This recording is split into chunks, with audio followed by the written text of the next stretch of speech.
Hi friends, welcome to my channel Premila's vlogs. 4 pairs bowls different సైజెస్లో తీసుకున్నాను. Base కోసం design plate తీసుకున్నాను. నేను ప్లెయిన్ బౌల్ తీసుకొని నాకు నచ్చిన డిజైన్ చేశాను. డిజైన్ ఉన్న బౌల్ని కూడా యూస్ చేసుకోవచ్చు. ఇలా థిన్గా ఉన్న థ్రెడ్ని బౌల్ అంతా స్టిక్ చేశాను.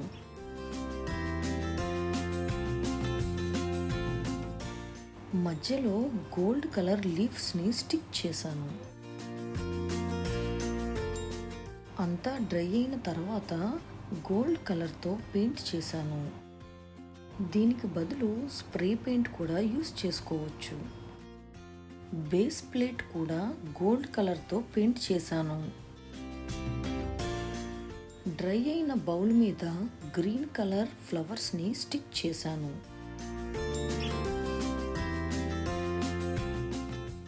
ఇలానే అన్ని బౌల్స్ రెడీ చేసుకోవాలి.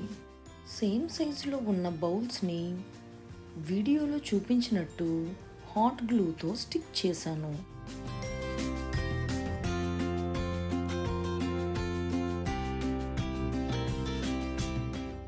ఎడ్జెస్ కనిపించకుండా థిన్ రిబ్బన్ని స్టిక్ చేసి దాని మీద గోల్డ్ కలర్తో పెయింట్ చేశాను. ఇలా 4 సైజెస్లో ఉన్న బౌల్స్ని బాల్స్లా రెడీ చేసుకోవాలి. పిల్లర్ మీద కోన్ కోసం OHP షీట్ని యూస్ చేశాను. ఇలా రెడీ చేసిన కోన్ మీద గోల్డ్ పేపర్ని స్టిక్ చేశాను. ఇలాంటి డెకరేషన్ వీడియోస్ మిస్ అవ్వకుండా ఉండాలంటే మన ఛానల్ని సబ్స్క్రైబ్ చేసుకోండి.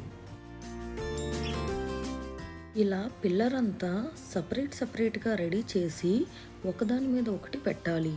పిల్లర్ పడిపోకుండా నేను వెల్క్రోతో స్టిక్ చేశాను. ఆర్టిఫిషియల్ బంతి పువ్వుల్ని లెంత్ బట్టి కట్ చేసి ఎడ్జెస్లో లేస్ని స్టాపిల్ చేశాను. పిల్లర్ మధ్యలో ఇలా బంతిపూలు కడితే చాలా అందంగా కనిపిస్తుంది. వెల్క్రో బదులు బాల్స్ని స్టిక్ చేసుకోవడానికి హాట్ గ్లూ కూడా యూస్ చేసుకోవచ్చు. వెల్క్రో అయితే ఈజీగా సపరేట్ చేసి స్టోర్ చేసుకోవడానికి కుదురుతుంది. పండగల్లో చిన్న ఫంక్షన్స్లో డెకరేషన్కి మరింత అందం తెచ్చిన మన సైడ్ పిల్లర్స్ రెడీ అయిపోయాయి ఫ్రెండ్స్.